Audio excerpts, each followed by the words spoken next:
नमस्ते साथियों। जीवन की राह पर चलते हुए कभी-कभी हम ऐसे मोड़ पर आ खड़े होते हैं जहां दिशाएं तो बहुत होती हैं, पर सही दिशा का बोध नहीं होता। चारों ओर रास्ते होते हैं लेकिन मंजिल का पता नहीं होता। ऐसे ही किसी धुंधलके में कोई हाथ जब हमारे कंधे पर आकर ठहरता है और कोई आवाज कहती है, चलो ये राह तुम्हारी है। वो हाथ होता है गुरु का, वो आवाज होती है मार्गदर्शन की, और वो राह होती है ज्ञान की। आषाढ़ मास की पूर्णिमा, आकाश में पूर्ण चंद्रमा का उजास और मन में कृतज्ञता का भाव, यही तो है गुरु पूर्णिमा। एक ऐसा पर्व जिसमें हम उस ज्योति को प्रणाम करते हैं जो स्वयं जलकर हमारे जीवन के अंधकार को दूर करती है। कबीर ने गुरु की महिमा को शब्द देते हुए कहा है, गुरु गोविंद दो खड़े, काके लागू पाए, बलिहारी गुरु आपने, गोविंद दियो बताए।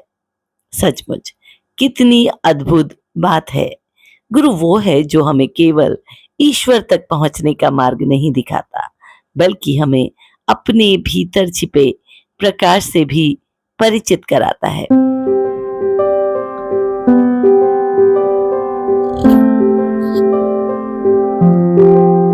भारतीय संस्कृति में गुरु का स्थान किसी पद या प्रतिष्ठा से नहीं, बल्कि उसके ज्ञान और चरित्र से निर्धारित हुई है।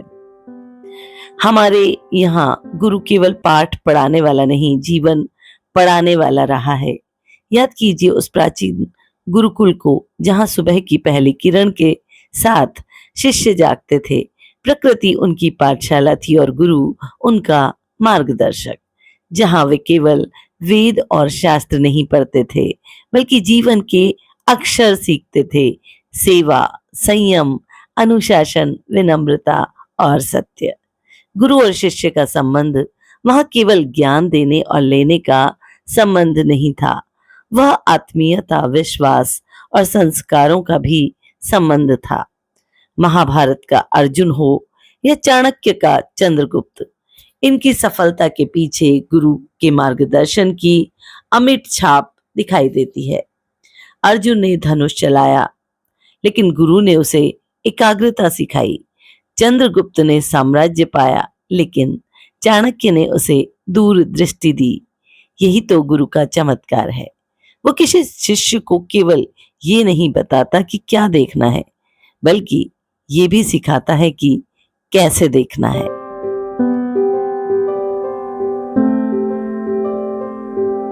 हमारी परंपरा में गुरु पूर्णिमा को व्यास पूर्णिमा भी कहा जाता है।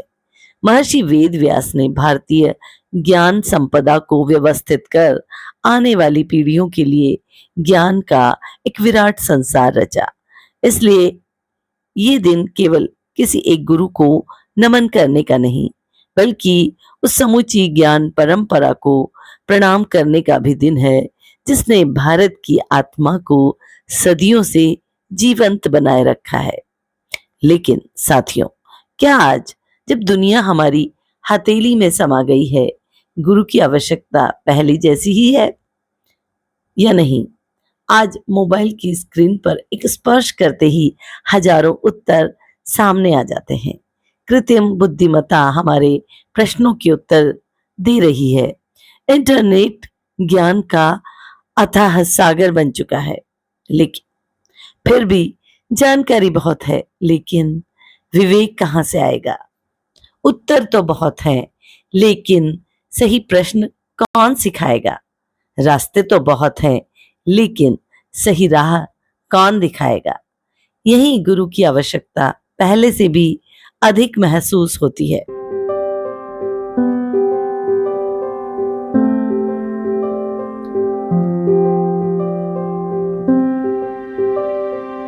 तकनीक हमें बता सकती है कि दुनिया में क्या हो रहा है, लेकिन गुरु हमें ये समझाते हैं कि हमारे जीवन में तकनीक का संबंध आखिर क्या है। आज का आदर्श गुरु केवल पाठ्य पुस्तक का अध्याय पूरा नहीं करता, वो विद्यार्थी के भीतर छिपी संभावनाओं को भी पहचानता है और कहता है, तुम कर सकते हो। और कई बार ये 3 शब्द किसी बच्चे के जीवन की सबसे बड़ी पूंजी बन जाते हैं। आज का विद्यार्थी सूचनाओं के समुद्र में तैर रहा है। सोशल मीडिया की चमक, प्रतिस्पर्धा का दबाव, सफलता की दौड़ और बदलते पारिवारिक सामाजिक परिवेश के बीच उसे केवल विषय का ज्ञान नहीं, उसे चाहिए भावनात्मक संबंध, नैतिक विवेक और जीवन की दिशा। ऐसे समय में शिक्षक केवल शिक्षक नहीं रहता, वो मार्गदर्शक बन जाता है, विश्वास बन जाता है। कभी कभी वो उस दीपक की तरह बन जाता है जिसकी लौ विद्यार्थी को अपने भीतर का अंधकार पहुंचाने और मिटाने का साहस देती है। कवि हरिवंश राय बच्चन की प्रसिद्ध काव्य पंक्तियां जीवन के संघर्षों में किसी गुरु मंत्र की तरह हमारा उत्साह बढ़ाती है। लहरों से डरकर नौका पार नहीं होती, कोशिश करने वालों की हार नहीं होती। सच्चा गुरु भी तो यही करता है। वो शिष्य को तूफानों से बचाकर किनारे तक नहीं लेकर आता, बल्कि उसे इतना सक्षम बनाता है कि वो स्वयं तूफानों का सामना कर सके।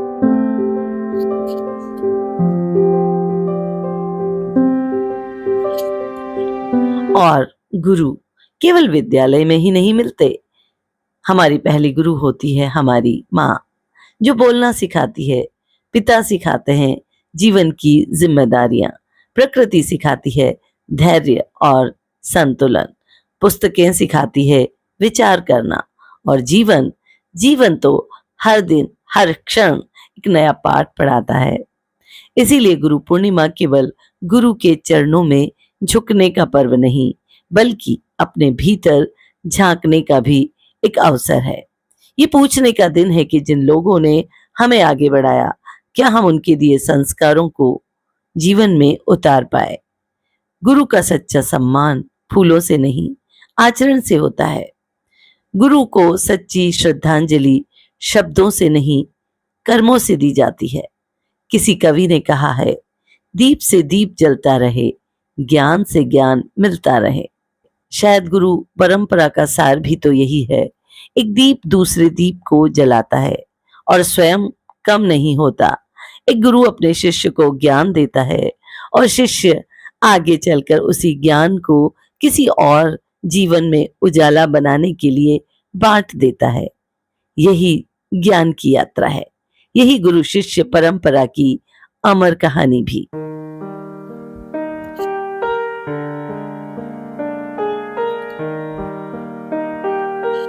तो आइए इस गुरु पूर्णिमा पर हम केवल अपने गुरुओं को प्रणाम न करें, बल्कि उनके दिए हुए संस्कारों को अपने जीवन में उतारने का संकल्प भी लें। आइए हम एक ऐसे समाज का निर्माण करें जहां ज्ञान के साथ विनम्रता हो, सफलता के साथ संवेदना हो, तकनीक के साथ विवेक हो और शिक्षा के साथ संस्कार भी। क्योंकि गुरु वो नहीं जो केवल अंधकार में दीप जलाए। गुरु वो है जो हमारे भीतर ही एक ऐसा प्रकाश जगा दे जो जीवन भर बुझने न पाए। गुरु वो है जो हमारी आंखों को सपने देता है, मन को विश्वास देता है, कदमों को दिशा देता है और जीवन को अर्थ देता है। आषाढ़ की इस पूर्णिमा पर आइए उन सभी ज्ञात अज्ञात गुरुओं को नमन करें, जिन्होंने हमारे जीवन की मिट्टी को छूकर उसे व्यक्तित्व का आकार दिया। क्योंकि जीवन की सबसे बड़ी उपलब्धि ये नहीं कि हमने कितना ज्ञान अर्जित किया, बल्कि ये है कि हमारे ज्ञान से कितने जीवन प्रकाशित हुए। इसी भाव के साथ आप सभी को गुरु पूर्णिमा की हार्दिक शुभकामनाएं। नमस्कार।